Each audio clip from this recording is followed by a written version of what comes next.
All right, look, I got a whole page on you. Oh my God. Whole page. Oh man. Hi, and welcome to this episode of Hustle and Pro. I'm your host, Kelly Walker. Today we have Chuck Breaks with us. Hey, Chuck. How you doing? Good. Thanks for joining me. I'm excited. It's been a long time coming. It's been a long time. I'm excited. So, Chuck, you are my teammate. We do this championing of Frisco together. Yes. But today, I want to talk about you and like your teammates, not so much Frisco, but kind of going back a little in your basketball life.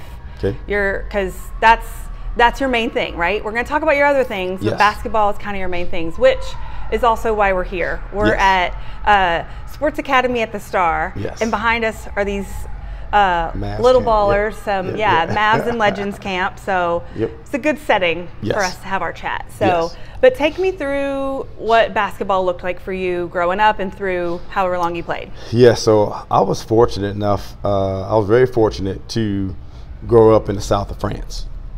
My dad, he played professional basketball in Europe for about 12 years. So I spent about 5 years over there. Born in the south side of Chicago, so it gave me a little different perspective about things. But basketball, I saw basketball from an overseas perspective first, is how I learned it. So, then being around my dad and his teammates and stuff like that. So, at an early age, I saw it a little differently than, United States basketball. From the jump.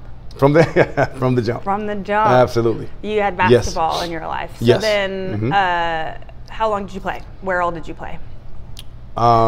Just as far as my life? Yeah. Okay, let's see. Yep. So you played all your life, right? I did. I was fortunate enough to play at De La Salle High School, south side of Chicago. Got recruited to Marquette University in Milwaukee, Wisconsin. Not bad. Yep. Ended up graduated from University of Illinois, Chicago. That's in Chicago, of course. Then I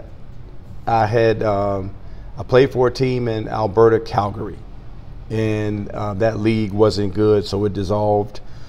Then I played in Australia for about 5 years. Oh wow. Yep. I played in Launceston, played in I'm drawing a blank. I didn't know you were in Australia for 5 years. Yep. Drawing a blank right now in the other city that I played for. What was the name of it? It was a minute ago. Yeah. It'll come to me. It'll come to me. But yeah, so I spent some time over there too. Australia is a great, Melbourne, that's what it was. Melbourne, yeah. It's a great country. Great country. Loved it. Yeah. Mm-hmm. Okay. And that was it? Did you go from Australia to anywhere else? Nope, that was it. So I had a pretty good pretty good career with basketball. I was able to achieve a lot of my goals that I wanted to achieve. After that time as a player, you coached, right? No, so after my degree was in radio and TV broadcasting. Okay. So I was actually doing the news for a few years. I didn't know that. In Milwaukee, Wisconsin. Okay. Yep. That wasn't my passion. My passion was sports, and I wanted to be a sports broadcaster. Okay. But those jobs are hard to come by. Right. So I switched from that to what we're doing now. It was with Visit Milwaukee at the time. Okay. Yep, did Visit Milwaukee for about 3 years, then moved to Frisco. And when I got here to Frisco, Visit Dallas didn't have any availability. I don't even think Visit Frisco was around yet. I was at hotels. I was with Starwood first. Okay. Did Starwood hotel sales, then with the Cowboys. Yep. Then I Visit didn't Frisco. realize that. Yep. Okay. Worked for the Cowboys for 3 or 4 years as well. Okay. Mm-hmm. Okay, we had to take a quick break. I don't know if you guys could hear that, but all the basketball campers were coming in to where we were. So we stepped into a classroom here at Sports Academy. So we're in a quieter space. But Chuck, you were telling me about kind of the different stops. You'd been with the Cowboys and different things. Yes. So before we go on to kind of some more of that, I want to go back one little bit. We obviously know you were a basketball player, but tell me on a couple of these other things. I want to know, did you play, or were you a fan, or were you a player? Because these are things we talked about. Okay. Soccer. Yeah, big fan. Fan only. And player. And player. I played. You played? I played as a kid. Okay. I played a lot. I played more than basketball. Really? As a kid, yeah. Big soccer player. Yeah. Is that because where you grew up? Yes, exactly. Soccer is bigger than basketball in France. Right. So yes. Yeah, that surprised me one day. You said something like that, and or you knew what I don't know. We started talking about soccer, and I'm like, didn't know you were a soccer guy. Big soccer. All right, tennis. Big player and fan. When did you play tennis? I play tennis all the time. Yeah, growing up. Yeah. And now? And now. You do, even with your knees and such. I'm not as competitive. Okay. I'm not as competitive. That's a good point. But you still play. I get out there swinging around a little bit. Still like to get out there. Okay. Yep. Didn't know that. I just thought you I know you watch it, right? Watch it you all always are coming in talking about how much tennis you watched and so who's your favorite tennis player? Of all time or right now? Either. All time, Pete Sampras. Right now, between Alcaraz and Djokovic. I mean, we just watched them compete in the Olympics, so that's Joker won, so fresh on your mind. It is. What an emotional, cool sports moment that was to watch him. Absolutely. 2 more. Golf. Fan and player. You play a lot now? I play a lot now. A lot more now. What's your favorite courses right now? I'll probably say PGA. PGA East. Kind of duh. Yeah, it's a very nice course. Yeah. Very. I mean, it's here. Yeah. It's like. Yeah. I mean, the newest thing. It's amazing. You don't seem like you're in Frisco. Right. Right. Yeah. So that would be it. Baseball. Fan only. Yeah. Didn't play baseball a little bit growing up, but yeah. Fan. Because I feel like I've seen you at games, or you enjoy watching. Yes. Is the Rangers your team, or? No. Are you like White Sox? I'm a Yankee fan. What? I know. I'm from Chicago. I know. How did that happen? So it's funny. Again. That's crazy. So here's the story. Now I'm sorry I even asked. That's all right. Here's the story. Not growing up in Chicago, I didn't get a lot of that, watching the Bears on Sundays and, going to the games. I didn't get any of that. So then when we moved back, my dad was busy a lot, so he was doing his thing. So I didn't get none of that good Chicago culture from the teams. Okay. Then the Bears sucked at the time. Fair.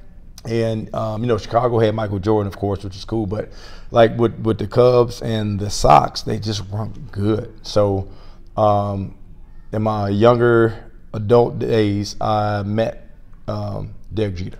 Okay. Super cool guy. And was able to hang out with him. And I'm like, you know what? That's why you're a Yankees fan? That's why I'm okay, so growing up, you weren't necessarily. You just as a younger adult guy, you said. And then them being successful definitely helps. Meeting a player and them being cool is that's how I became a Cowboys fan. Yeah. That's exactly how. Which player did you meet? It was a bunch of them. So I came down here in 1994 for a basketball tournament. Okay. That was my senior year in college. That was Cowboys. That was Cowboys. Cowboys. So Drew Pearson had a sports bar, and we went in there. Yeah. And it was I don't remember who was all in there, but had the best time of my life. And I said, you know what? And then the next year they won the Super Bowl. I was like, oh, I'm in. Yeah. So a lot of people think that it happened when I moved here. It didn't happen. I've always been a fan. Okay. Man. Yeah. Okay. Yep. All right, that brings me to my next point about I didn't know that. I'm learning so much. Yes. Okay, here's the deal. I wanted to get your basketball info out first before I talk about me, but yes. Okay, about 5 years ago, I was at a team outing for the Frisco College Baseball Classic. Yes. And Josh Dill introduced me to you. You don't know. You don't remember. I don't remember. I'm just one of many people that comes up and shakes your hand. Okay. But do you remember where that would have been? It was downstairs here on the turf when this was newer. It was it was on the turf. Okay. Big rounds. The guys were eating a meal or something. Yes. I don't know. Probably when that classic was coming into town, and you guys probably brought that here. All the things with your work and all that. I do remember that now. And I remembered thinking a couple notes. Everybody knew you. Everybody knows you, right? But if you're at a sports event in this town, everybody knows who you are. I knew I wanted you on as a guest. Okay. And I feel like I emailed you after. No.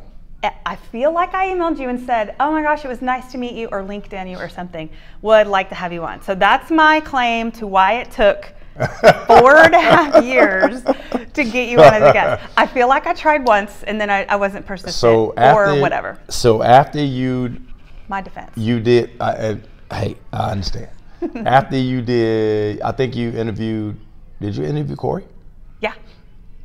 I think it was after that. And Josh. Yes, after that is when you emailed me. Oh, okay. Because they said, why don't you have Chuck on here? Is what they said. Okay. And you said, you know what?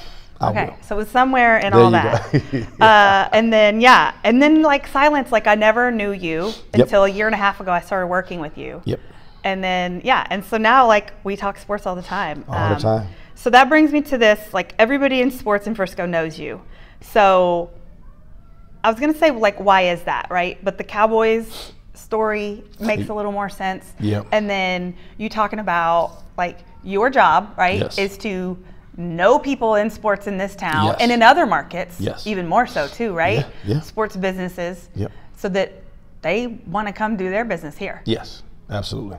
Yeah, so it's just, you know, I've lived here since 2005.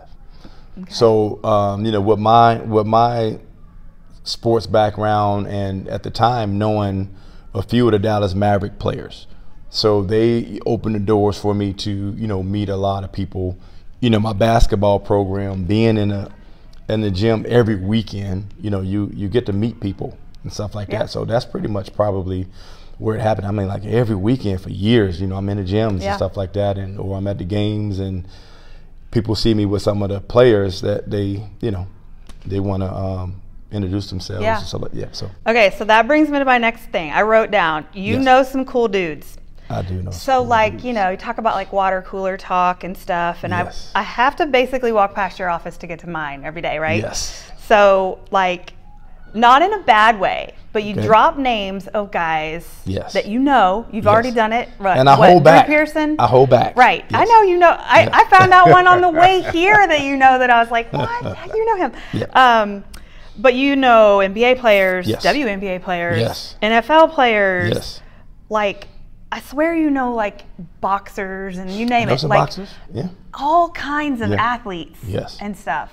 So are you the guy that goes up to them and starts it up, or do people introduce, they already know? Like, how do you know to where you can text this guy on the way here and say, hey, what's up? We have mutual friends. Okay. Is where it starts. It's always, I'm never that guy, oh my God, Kelly, how you doing? No, I'm never that guy. You're very chill about it. I'm very chill. We'll have mutual friends. Okay. And then we'll be able to spend some time together.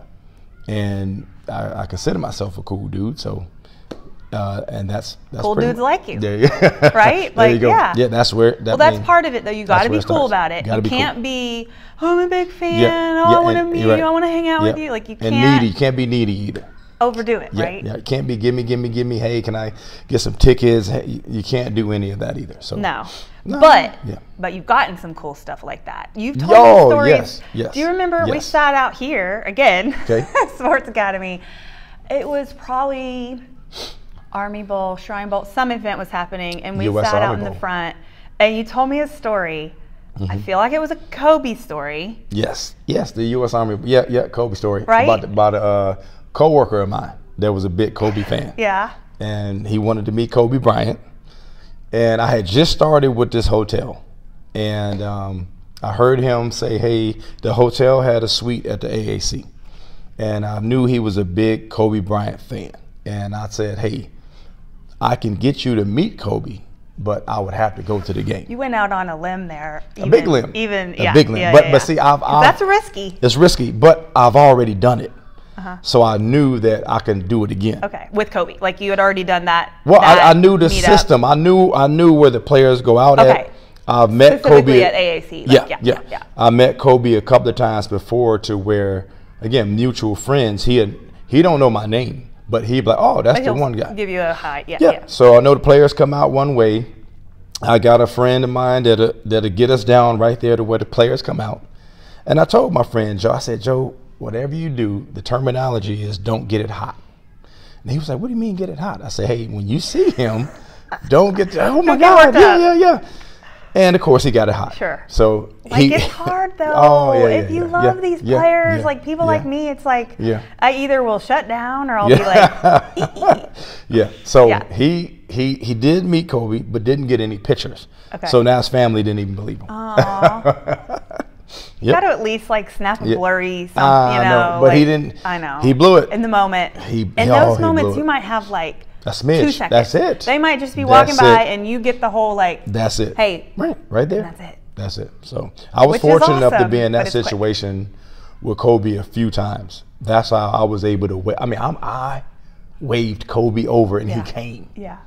Come on. So that's awesome. I feel kind of good about that. That's a good one. I mean, that's an ultimate name drop. And then but you grew up or you played basketball or I don't know, you have like childhood friends that are pro players too, right? Juwan Howard is a really good friend of mine that that's a hopefully soon to be a Hall of Famer. Yeah.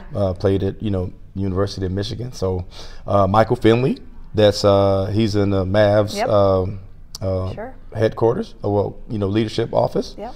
I know a few players. That was my generation. So yeah. And then I see that you you work in sports, so you're always at sports things, right? Yes. That we go at because we helped maybe make them happen here or something. But then like in your own time, you're also did you go to a WNBA game and did you check out some Caitlin Clark action and stuff like that? Like you're always out at other, not in Frisco all the time, right? But like are you usually watching basketball, tennis? I watch it all. Yeah. My wife hates it, but anything with a ball, I'm watching. So you're going with guys? You're going with friends? Everybody. Yeah. I go with anybody. Dallas Open? Tennis? Oh, absolutely. I win every year. Yeah. At SMU, I win every year. Yeah. So I'll be here when it's here. I'll be here. So you're going to know that really well. Yes. Looking forward to February 1st, right? So you're going to be like all over that. I'm going to be in the mix. I'm going to be a volunteer. You're going to be like, no, you're not. You're going to know like all the players. Yes. So you're going to be like somewhere cool. Yes, that's the plan. Waving at us, being like, I'm back here with my guys. Yeah. That's the plan. But you'll actually know. I don't follow tennis enough to be familiar, but like you will know who's here. Oh yeah, I know exactly who all they are. Yeah. Yeah. Is there somebody that's coming here with this whole Dallas Open? It's an upgrade, event from the level you watched it at SMU. Is there a big name that you think will draw here that you're looking for? Or some, what I mean? Yep. I think with Isner being a part of it is big. He's a local guy. Yep. So he'll add to that. But, Tiafo is a really good up-and-coming young player. And then, number one player, I think it's still Alcaraz. Alcaraz is either 1, 2, or 3 in the world. He could be here? Yeah, he could be here. For real? Yes. Okay, I didn't realize that. Yes. I know we were talking like high-level international tennis, but I didn't know it was that level. ATP 500. Yes. That's amazing. That's exciting. Okay, who's taller, you or John Isner? Oh, Isner's way taller than mine. I'm looking at John. He's so tall. Yeah, he's a tall guy. How tall are you? I'm like 6'7". He's like 6'9", 6'10". Gosh, he just seems so tall, and he's so slender, so it even looks taller, right? He's a nice guy too. Oh yeah, he's a nice guy. Yeah, I just remember the first time we saw him at something, I was like, dang, he's tall. How does he even get around? And then I saw him playing pickleball with Dirk. And was Did you? They are both. Yeah, on a TV. Okay. They are both like. Their wingspan gets across the pickleball court. They don't even have to move. Yeah, they don't have to move much at all. It was awesome. Okay, real quick though, I want to ask you about your kids. Okay. Because I hear you talk about your kids. All the time. Your grandbaby. Oh my God. Right? Yes. And so were they all, how many kids do you have? 3. 3. All basketball players? No. No. So my oldest, which is my stepdaughter, does not have an athletic bone in her body. Not her jam. Oh, God bless her. Super smart. God bless her. Thank goodness. Raising her, that was a struggle. Yeah. Because I wanted to put some type of ball in her hand and just didn't work. That's hard with you being you. Yes. And then that's your first run at like the whole you drew, right. So, but I love my daughter, Reese, I love you, but she played sports all growing up, but she's not an athletic, overly athletic person. We talked this morning about kids, get your scholarships, right? College is expensive. And I'm like, we knew early on that was not going to be her path. So anyway, so then you had your son? Yeah, my son, that's Charles III. And he played basketball.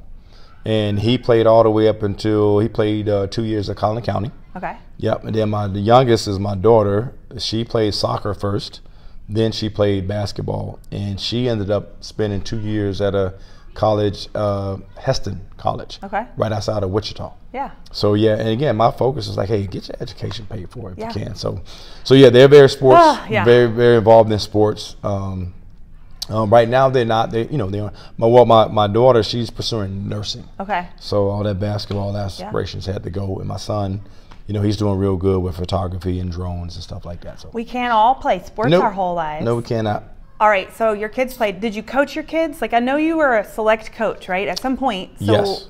Was that your kids' teams? Yeah, so with the experience that I went through with my son, I didn't coach him. And it was difficult because, a lot of the coaches, we weren't on the same page with a lot of things with development and all that. So I said, you know what, with my daughter, I'm going to have to coach.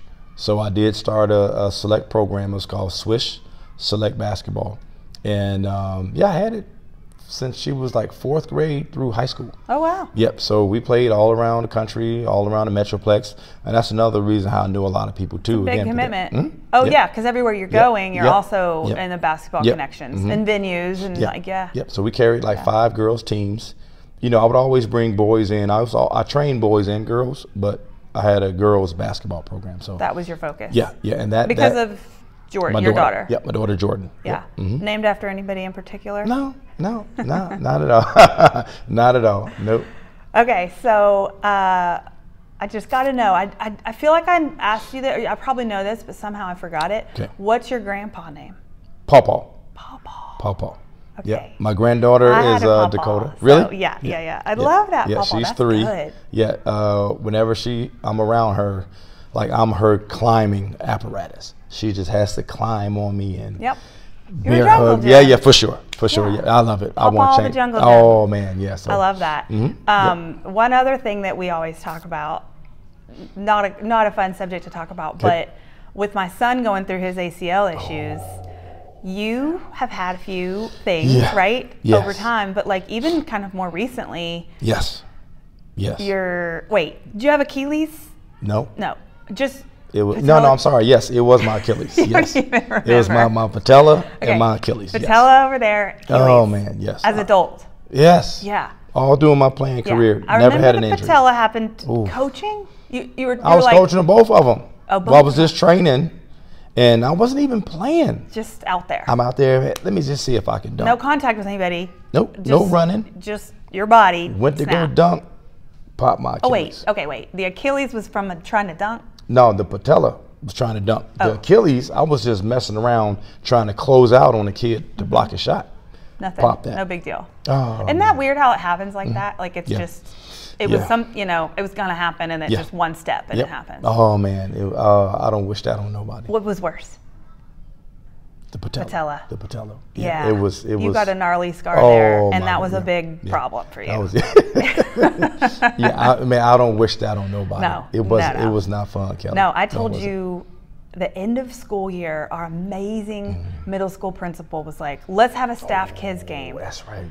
And a kid, no big deal. Kid wasn't doing anything wrong, but our principal ruptured his patella tendon. And I thought, I thought of you immediately. I was like, oh, the stories Chuck has told me. Yeah, school's about to start up. I just saw him yesterday, and did you? He's moving good. He's looking good. I know he's doing all the things. But all summer I was like, oh, he's working hard because I'm watching a little kid go through it, knowing how hard it is. I don't know what's harder, a 13-year-old or a adult, 35-year-old. Adult for sure. Yeah. Adult. Yeah. Because your body's just not little fit. Kids heal faster. Yeah. What else? Yeah, it took me it was a year-long process. Yeah. A year-long process. And then mentally, it was tough. It was hard. So. Yeah, it is tough. So no more basketball. Don't play. Yeah, you're done. I don't even want to touch a ball. No. So I still train, and I still do those things, but going out there to mess around, no more messing around. Yeah. You're just watching. Yes, that's it. Yeah. So you're an observer. I'm an observer now. I'm a master observer. Yes. Yes. I'm sure you are. Yeah. You know all the people. So you're just observing and chatting on the sidelines. There you go. Meeting cool people and making cool stories. All right. Well, thank you, Chuck. Thank you for That's your time. it. I appreciate it. I know, right? All these years building up to it, and that's it. We're done in a blink. Yep. Well, I appreciate it. Thank I know you I've asked you to do this, so I appreciate you saying yes. Awesome. And being patient until I could finally just, let's put it on the calendar and go do it. So, awesome. So you made it happen. Thank you very much. It was nice talking to you. Thank you very much. And I hope the audience out there got to meet Chuck. You probably already know him, half of you guys. But and again, if you see him on the sidelines at any events in Frisco, say hi. So thank you for listening to this episode on your podcast platforms or watching on YouTube. Be sure to subscribe so you can get a notification for our next episode. We'll see you next time.